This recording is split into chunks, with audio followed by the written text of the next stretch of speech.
Today, South Korea brushes off North Korea's proposal for military talks, describing it as a phony peace offensive. Seoul says the regime's nuclear weapons have to go before dialogue can begin. 3 North Koreans working at a restaurant in China have reportedly fled their workplace for possible defection to South Korea. 13 North Koreans escaped under similar circumstances last month. First UN Chief Ban Ki-moon condemns the ISIS-claimed terror attacks that have killed scores on Syria's Mediterranean coast. Stay tuned for these stories and more.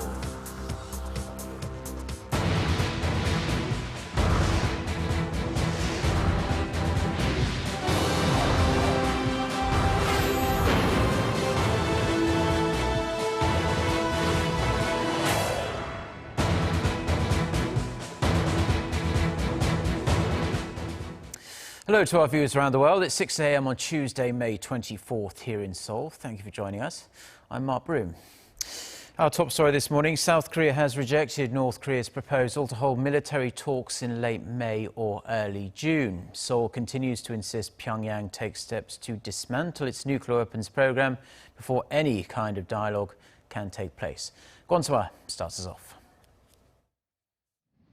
Seoul's defense ministry again rejected North Korea's offer for military dialogue, expressing regret that Pyongyang's offer for talks failed to include any mention of South Korea's continued calls for denuclearization. North Korea must first take steps towards denuclearization if it truly wants peace on the peninsula. That is the message we conveyed to the North. The response was made through a military hotline Monday morning after North Korea sent a notification to the South on Saturday, proposing a working-level meeting for military talks at the end of May or early June to ease military tension by building up trust. Seoul's Unification Ministry also criticized the North's call, with the ministry spokesperson stating that exclusion of denuclearization represents false peace. North Korea's offer is illogical. It ignores the main threat to peace on the Korean peninsula, the nuclear issue, and makes it seem as if the South is responsible for the military tensions.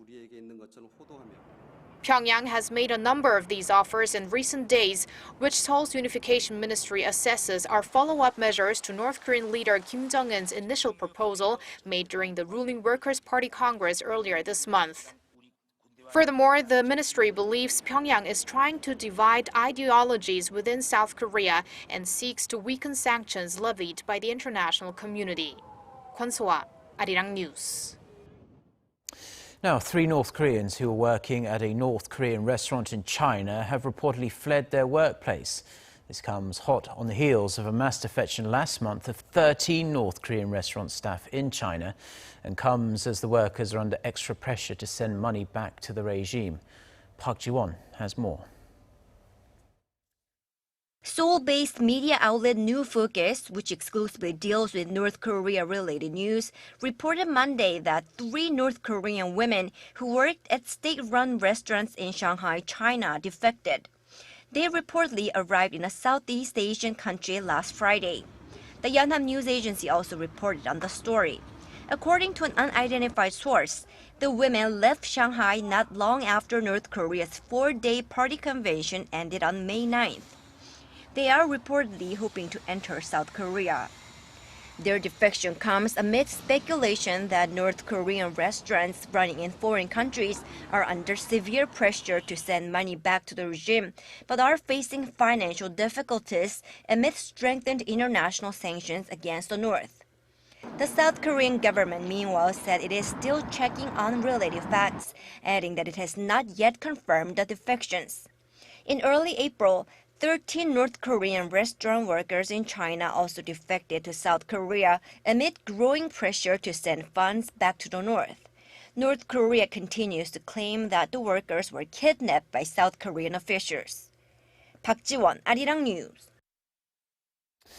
President Park Geunhye will set off on a more than week-long tour to 3 African countries this week. The South Korean leader is expected to focus on strengthening trade and diplomatic ties with those countries, as well as issues related to North Korea. Gwon Jang-oh with the details. Considered a final frontier of vast untapped opportunity and resources, Africa has been receiving growing interest from world powers.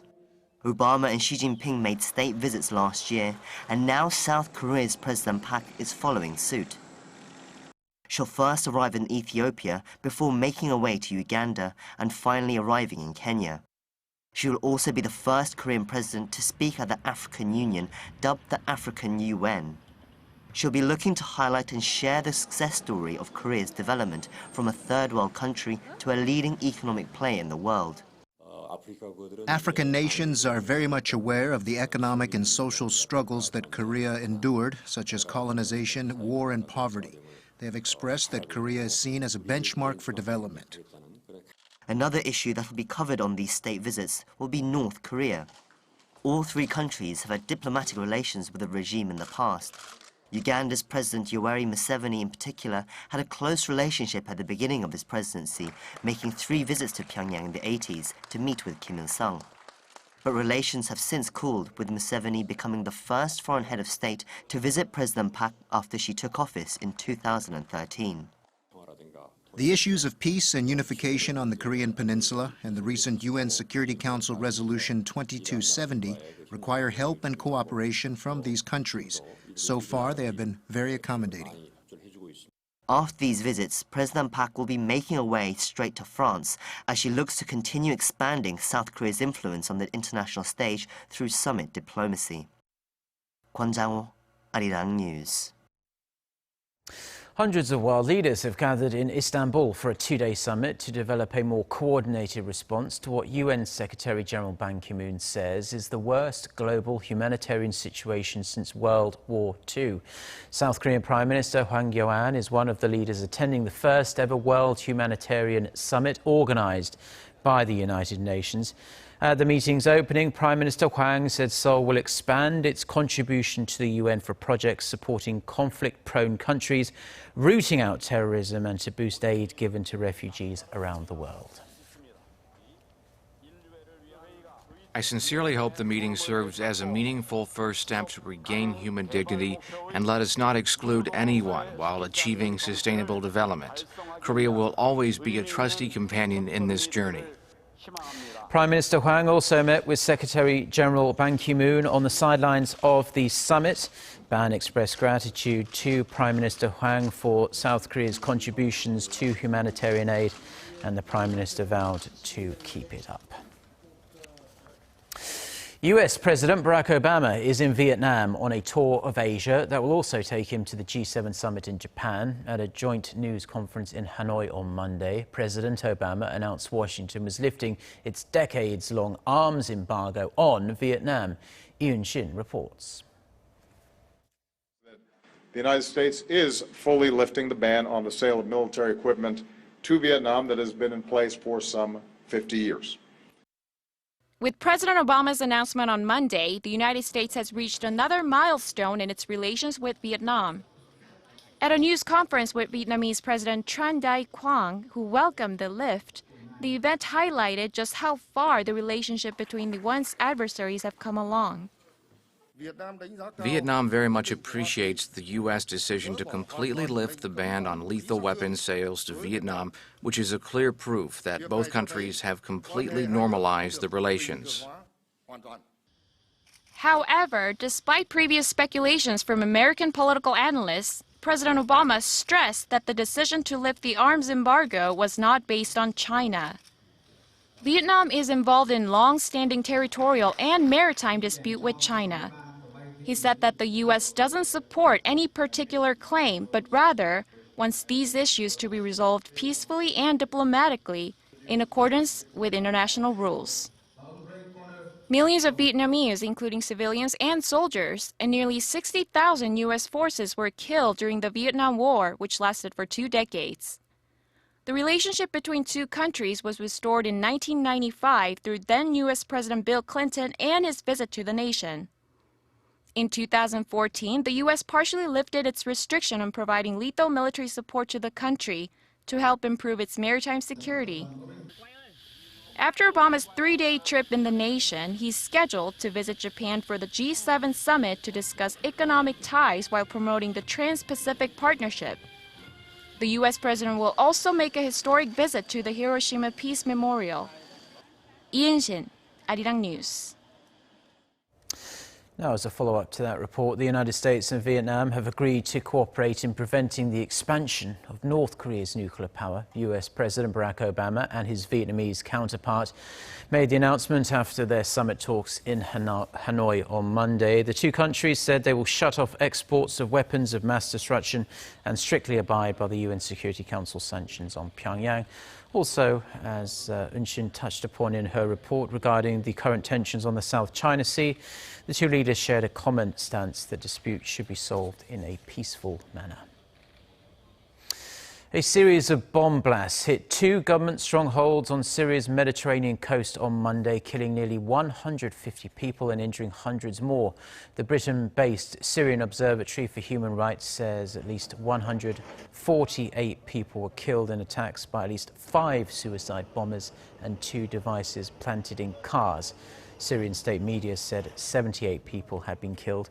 Now, 4 bombings targeted bus stations in the port city of Tartus, which is home to a Russian naval facility, and in Jableh, near a Russian-operated air base. The Islamic State militant group has claimed responsibility for the attacks, saying it was targeting members of President Bashar al-Assad's Alawite minority. UN Secretary-General Ban Ki-moon strongly condemned the attacks and called for an end to all acts of terror.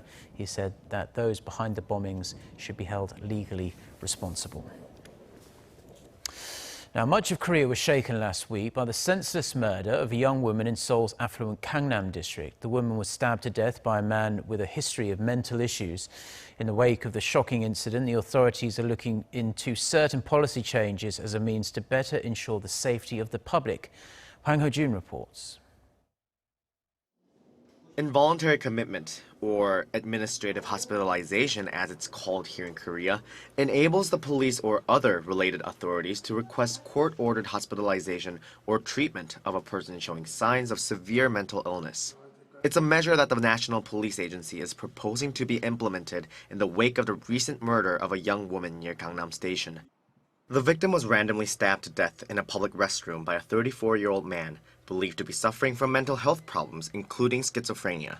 If imposed, emergency hospitalization could also be requested for those heavily under the influence of alcohol. Kang Shin-myung, the chief commissioner of the National Police Agency, reiterated that police and healthcare agencies need to cooperate. The KNPA plans on creating and distributing written guidelines to all precincts to help officers objectively discern potential warning signs and risks of a criminal suspect taken into custody. Chief Kang also stressed that police will continue to uphold the personal rights of the mentally ill. As many continue to mourn the tragic death of the young woman, a mural of sticky notes and flowers left outside exit 10 of Gangnam Station in her memory have been moved to the Seocho-gu district office due to the rain Tuesday. Despite drawing attention to violence against women, police say her murder was not a hate crime, but rather a crime driven by a serious mental disorder. Hwang Ho-jun, Arirang News. Now, startups have been identified as the key to tackling Korea's stubbornly high youth unemployment rate. In fact, such venture companies are seen as more than just a place of work for some young people. It's the stuff of dreams. EG1 reports. Here in this small building in Seoul, 2 grad school students launched a startup just over 2 years ago based on an idea and need. Seatbelts are designed for adults, so when used by children, the strap tends to scratch their necks. But by using our product, the angle is adjusted, alleviating physical discomfort and providing children with a positive experience with the doll. The product won various prizes and awards in and out of the country, but the accolades haven't necessarily translated to economic success as of yet. We thought as long as it was functional, the product would sell. But this was very naive on our part. Consumers must be convinced that they need the product, and it's very hard to do that. But the two continue to have faith in their products. You must be confident and have belief. If doubt creeps in, it can really take a toll.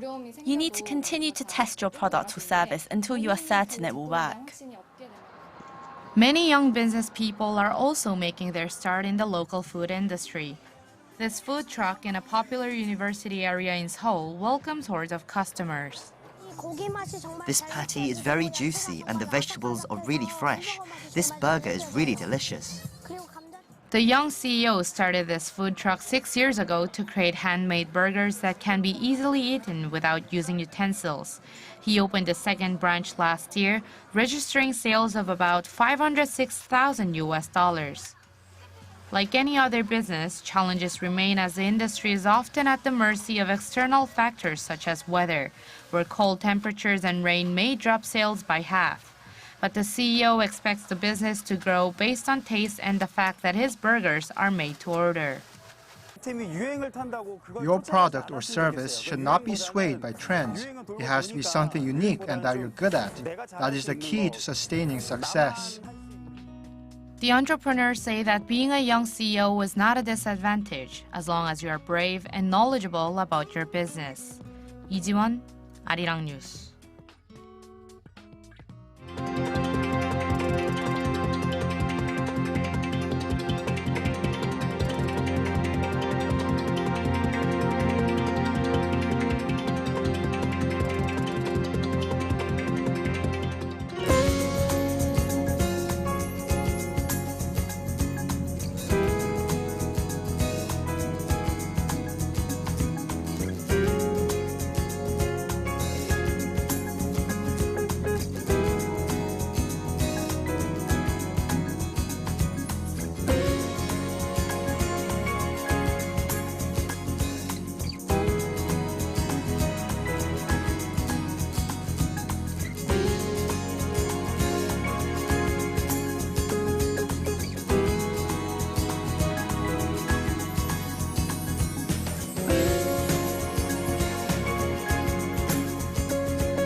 Well, that's all we have for now. I'm Mark Broom. Thank you, as always, for watching. We'll be back throughout the day with more newscasts. Our next scheduled bulletin coming up at 10 a.m. Korea time. So until then, goodbye.